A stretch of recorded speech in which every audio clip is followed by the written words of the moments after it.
هو انا لو قفلت الاضاءه انتوا هتتضايقوا؟ يعني لو عملنا كده في حاجه غلط برضه، في عدم توازن في الاضاءه، حاجه زفت بجد. الاضاءه مسببه لي ازمه. المهم، ازيكم يا جماعه؟ اصل اللايت رينج باظت، او رينج لايت على حسب انت بتقولها ازاي، وانا عايشه على الاباجوره ونور ربنا ثم نوركم. فانا شايفه ان كده احسن بصراحه. لو انت شايف ان كده احسن قولي، علشان في الفيديو الجاي بقى ان شاء الله، عشان دي مضايقاني. عايزه ابعد عشان بحس ان انا بقرب كده في وشي مكبر الدنيا كده. ابسولوت سينما. انا في حاجات لفتت انتباهي في اول رمضان، بان رمضان خلص صحيح، كل سنه طيب بمناسبه العيد. المفروض الفيديو ده كان ينزل من يومين بس ما منفعش. انا في حاجات كده لفتت انتباهي فجيت اشارك مع 60 بني ادم. كان في اول رمضان كان في ناس كتير بتولع بومب في الشارع وصواريخ وكده، وانا موتي وسمي ديناميت واي حاجه بتفرقع عامه. انا بس اللي استغربته ان هو كان اسمه بومب العيد، يعني هو كان بيتولع في العيد. مش عارفه مين اللي دخله وتجرأ وولعه في رمضان. المشكله أنا بكون ماشيه في امانه الله وشام ريحه ديناميت ومش عارفه ايه مصدرها. بمناسبه العيد فانا هحكي لك قصه لطيفه وما فيهاش معلومات. انا هنا مش هقول معلومات النهارده في الحلقات يعني. وانا صغيره كان عندي فوبيا من اي حاجه بتفرقع، بومب بقى، بلالين، بالذات الفاير ووركس. حتى وانا صغيره عشان ماما تخليني اكل، بتقولي لو ما اكلتيش هجيب الفاير ووركس واولعها وافرقعها في ودانك. الحاله كانت صعبه شويه، فانا كنت اي فاير ووركس كنتش بحبها. بس انا الحمد لله يعني دلوقتي عادي، تعافيت مش قوي يعني. انا موت يسمي لما حد يجيب لي بالونه ويجيب لي جنبيها مثلا ابره ويفرقعها، دي هيسمع مني كلام مش الطف حاجه يعني خالص. هي قصه عبره صحيح يعني. والله انا حاولت اتقص واعرف اصل البومب والصواريخ والكلام ده، بس ما لقيتش حاجه فادتني، ما فيش اصول ولا حاجه. بس كل اللي قريته عنها ان الناس بتحذر منها والدكاتره بتحذر منها، انها ممكن تعمل وتسوي وبتجيب عمى وبلا ازرق كده. فيعني من الاخر احترم حدود الناس، ولع بومب، ما بقولكش ما تولعش، ولع يا عم وافرح وكل حاجه، بس في عمارتك في بيتك. في حاجه كمان الغراب ده ايه ده؟ مش عارفه دي اشاره دي ولا إيه؟ مش عارفه انتوا سمعتوا ولا لا. مش عارفه ليه العيد ده مش حاسه قوي بالروحانيات يعني. مش عادي، يوم عادي، another day وخلاص، رمضان خلص، مفيش حاجه جديده. استحمينا احنا ناس كويسه يعني، حمية العيد. بس لما اجي افكر فيها كده بقول هو ايه اللي اختلف عن زمان. لما ببص على الاختلافات مثلا كانت بتحصل زمان معايا انا شخصيا، يعني مثلا قبل العيد كانت اختي، انا فاكره، كانت دايما بننزل انا وهي تجيب لي لبس. كانت ست مية مية وما زالت ست مية مية يعني. كان اكبر يوم للشوبينج يعني، كان شوبينج عالمي يا معلم. كنت بجيب حاجات كتير معرفش، وهي كانت بتوافق لو كانت حاجه بتعجبني كانت بتجيبها لي. ولحد دلوقتي والله لو حاجه عجبتني هي بتجيبها لي، ست فظيعه. بس انا بتكلم يعني في الحاجات اللي بطلتها، يعني أنا بطلت اجيب لبس العيد يعني عادي قشطه يعني.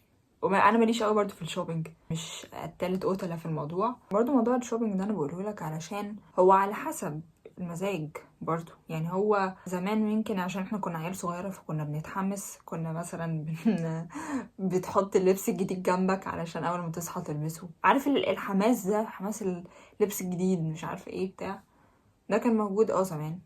مش عارفه الحماس ده راح فين دلوقتي يعني. يعني انا بقيت اجيب لبس واحطه في الدولاب وحيني ميسره بقى اشوف اي بقى هلبسه وقت ما البسه يعني. مش هو متحمسه البسه بقى عادي. وبرده كانت ساعات برضو بعد الناس، وانا كنت منهم، بعد الصلاه كنا بنروح ناكل كشري. بطلت الحوار ده، انا عايزه اعملها هعملها، مبقاش في حماس مش عارفه ليه.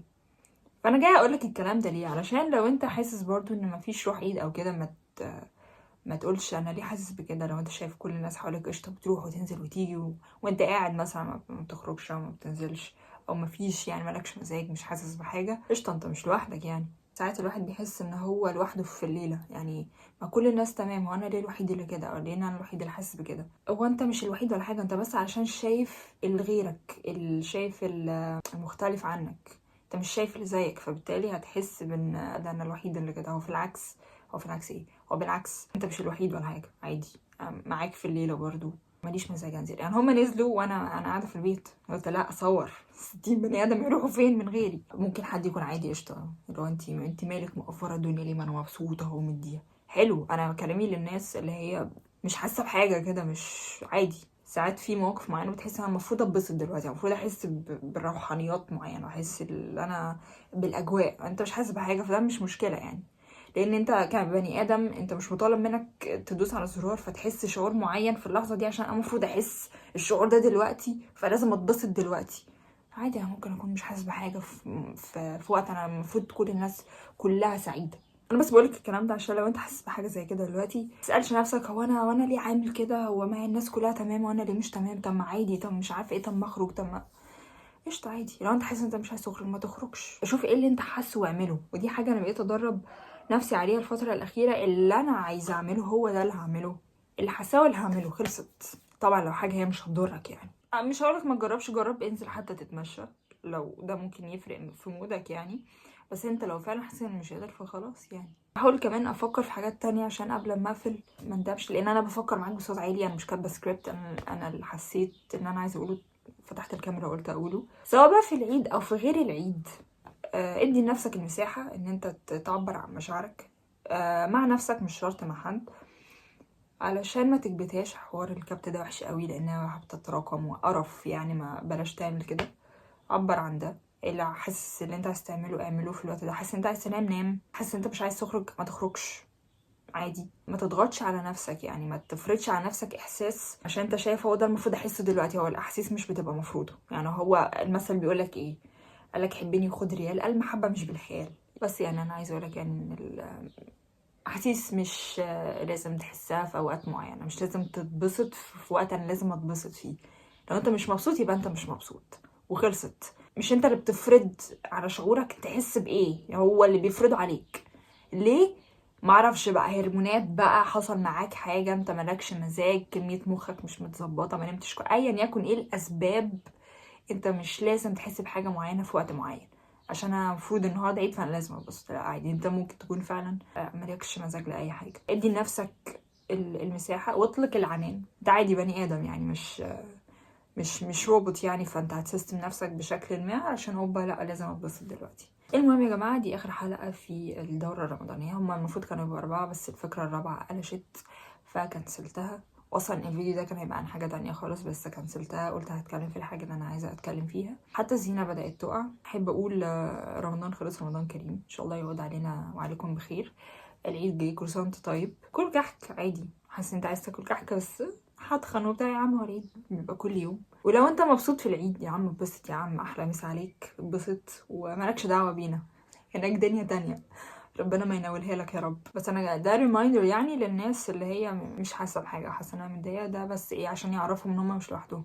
عشان حوار ان انت تعرف ان انت مش لوحدك في حاجه ده بيطمنك شويه، فما تحسش ان انت غريب او كده. قبل ما اقفل، صحيح نص الشعب اسمه محمد وحش جدا.